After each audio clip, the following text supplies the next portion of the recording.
Call all hands. Beat to quarters. Run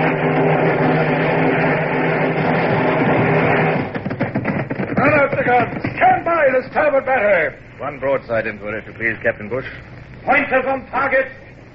Linstocks ready. Aye, sir. Ready. Fire!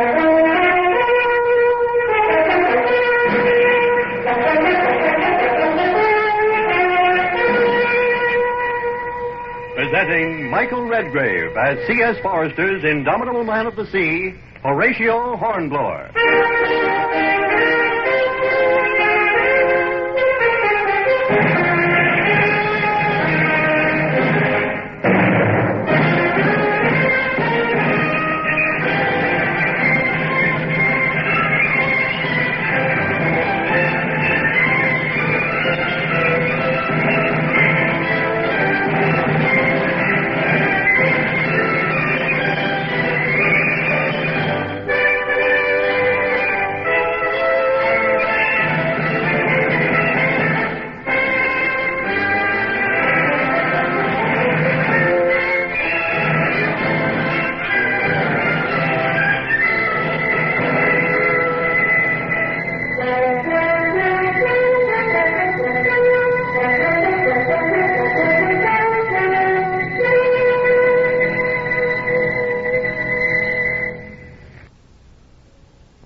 Sit at my ease now and look back down the years and smile at the foolish hopes and fears of the man that I was.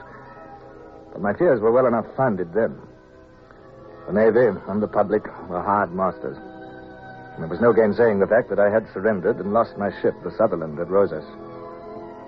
The odds had been overwhelming. I had fought to the last, and I was acting under the orders of Admiral Leighton, but I had struck my colors. And that was an act which my lords of the Admiralty at Whitehall would find it hard to forgive. I sat solitary in my small cabin on the Victory and listened grimly to the sounds as the captains and admirals who were to try me assembled. And still they come. Does it need the whole British Navy to try one captain? Try, like vultures flocking to a feast.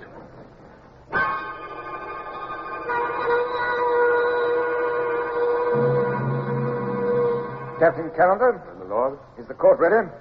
Aye, my lord. There is only Captain Hornblower's sword to place on the table. There. Here it comes now. Thank you. A fine sword, Captain Calendar. Yes, my lord. It's a sword of 100 guineas value. It was presented to Captain Hornblower by the Patriotic Fund for his victory over the Spanish ship Natividad. A wonderful achievement, that, my lord. Yes. Pity it should come to this. I always regarded Hornblower as a very fine officer. Yes, my lord. I still do. That is a very improper remark to make to the president of the court, Captain Calendar. I have no feelings about Captain Hornblower. It is my duty to pronounce judgment according to the evidence. Of course, my lord. Shall I place the sword here? Yes, on that table. The hilt towards me, the point towards where Hornblower will stand. Thank you. Let the court assemble and the gun be fired. Aye, my lord. And, Calendar, as we are alone, I am going to make an improper remark. Indeed, my lord. Yes, if the evidence today is such that I am able to instruct you to turn that sword with the hilt facing Hornblower, I shall be the happiest man in the Navy. Thank you, my lord. With due respect, my lord, I venture to disagree. Next to Hornblower, I shall be the happiest.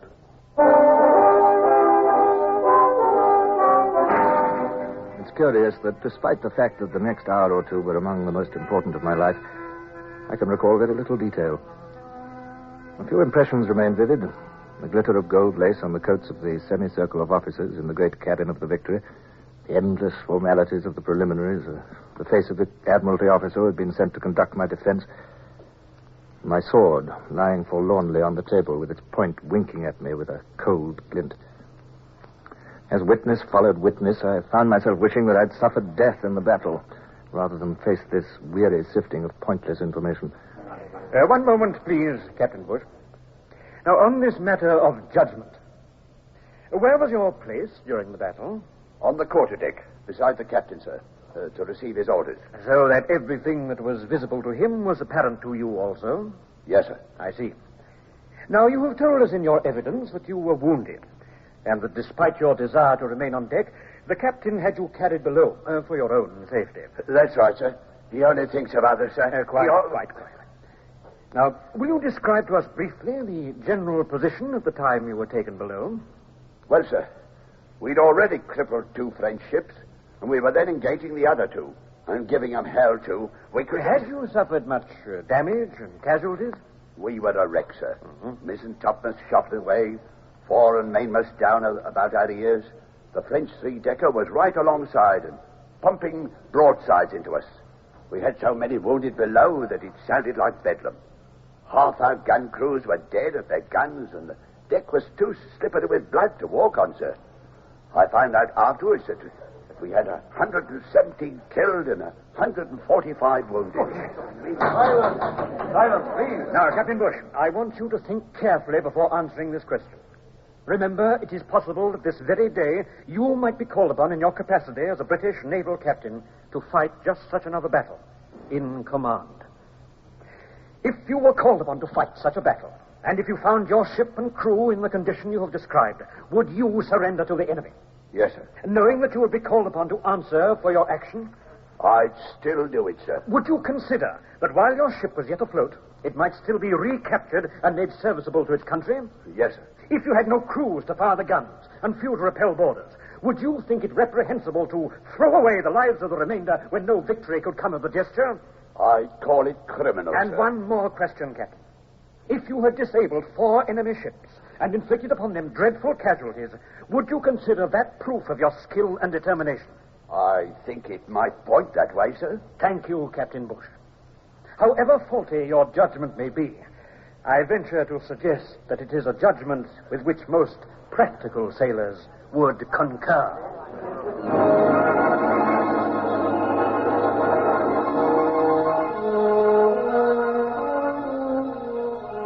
Bush sat down, beaming like a hurricane lamp. The prosecuting and defending officers grinned at each other across the court, and the next witness was called.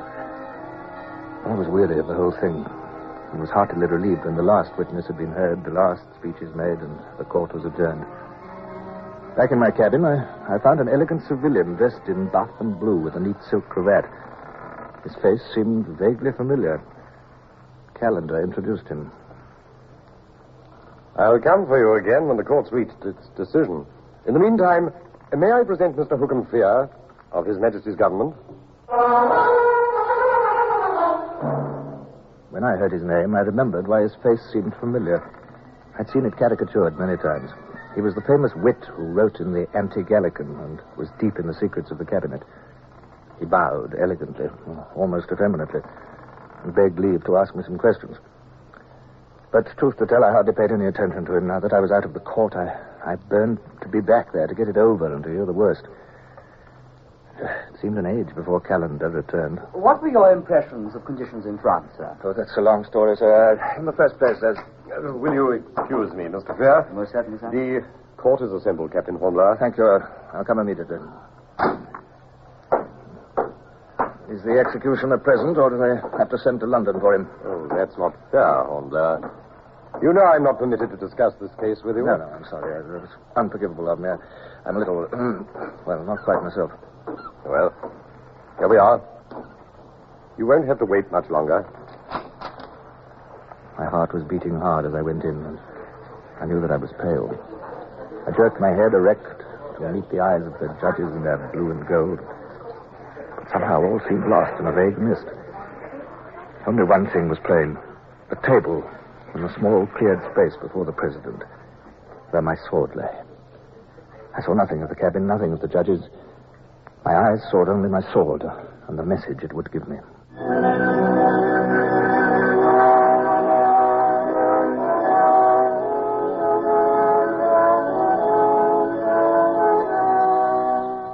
The hilt was towards me. The hilt. I was not guilty. Silence, please. Captain Hornblower. My lord. This court is of the unanimous opinion that your gallant and unprecedented defense of His Majesty's ship Sutherland against a force so superior is deserving of every praise the country and this court can give. Your conduct, together with that of the officers and men under your command, reflects not only the highest honor on you, but on the country at large. You are therefore most honorably acquitted.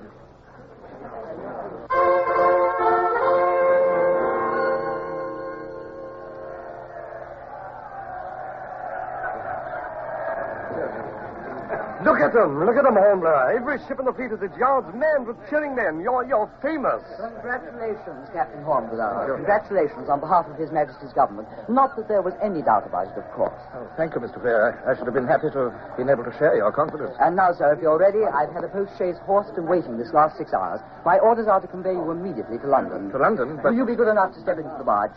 Thank you, sir. I suggest, sir, that you take off your hat to show the fleet how much you appreciate their good wishes.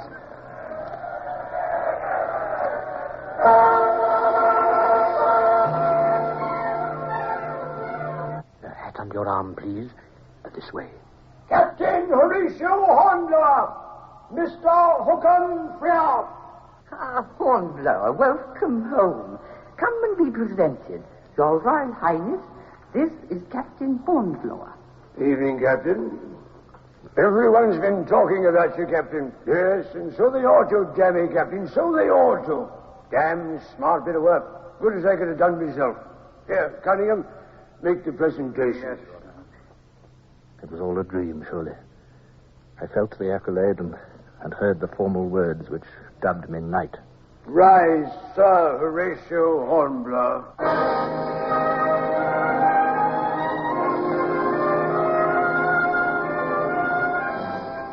There was a ribbon to be hung over my shoulder, a star to be pinned on my breast, a red cloak to be draped about me, a vow to be repeated, signatures to be written. I was a knight of the most honorable order of the Bath, as somebody loudly proclaimed, with a ribbon and a star to wear for the rest of my life. The congratulations flowed about me like a sea. My best wishes to you, Colonel. Colonel, sir. His Royal Highness has been pleased to appoint you one of his colonels of Marines. I was still dazed. A colonel of Marines received pay to the amount of £1,200 a year and did no duty for it. It was an appointment given to successful captains to be held until they reached flag rank. I remembered that my prize money already amounted to £6,000.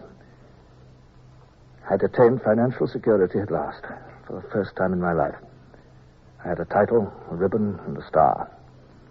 Everything I'd ever dreamed of having, in fact. But what I wanted most was to go to Barbara and my son. The poor man's dazed. Sir, I am overwhelmed, sir. I hardly know how to thank your Royal Highness. Well, thank me by joining us at hazard. Your arrival interrupted a damn interesting game. Ring that bell, Sir John. Let's have some wine.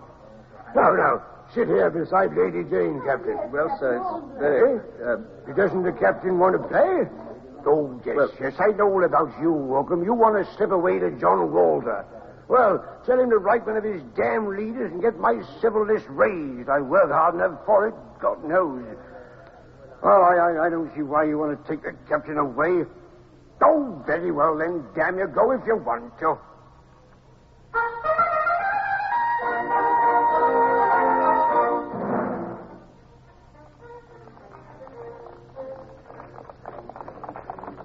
I didn't imagine you cared to play hazard. I know I wouldn't. Not if the prince were using his own dice.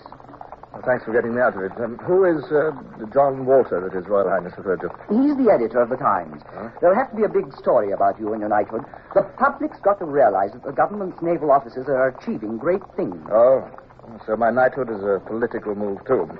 And all the other honors? Everything's political, my dear fellow. Huh. But you wouldn't have got it if you hadn't earned it. And now, I took the liberty of engaging a room for you at the Golden Cross. I had your baggage sent round, and they're expecting you.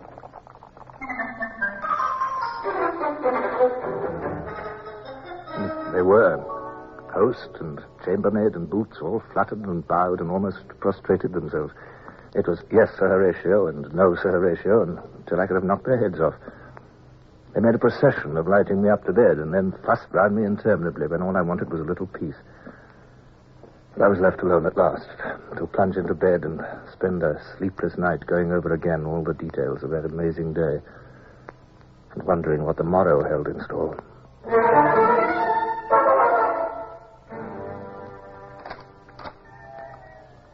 Sir Horatio Hornblower.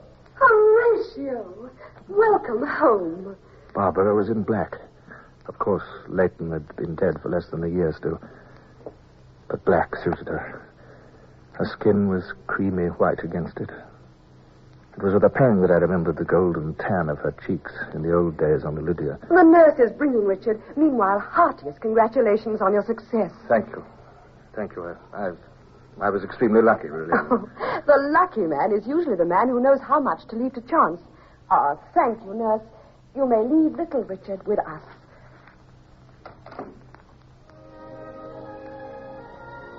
And this was my son. This little bundle with the brown eyes looking up at me. This tiny light thing that I held in my arms.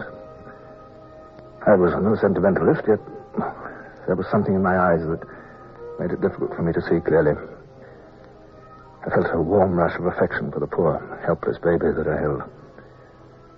I looked up at Barbara, and it seemed to me that her eyes, too, were not quite dry, but she was smiling. You have so much now, Horatio. Wealth, position, a future, and a son. It's only the latter that I really prize, Barbara. Yet, it is the wealth and the position that I would like to share. Oh, and not your son? Oh, you have almost made him yours. All I want in the world is in this room at this moment. All that I want, too, Horatio. Come to me, Barbara. My son shall not come between us. He shall be our son. Oh, Horatio.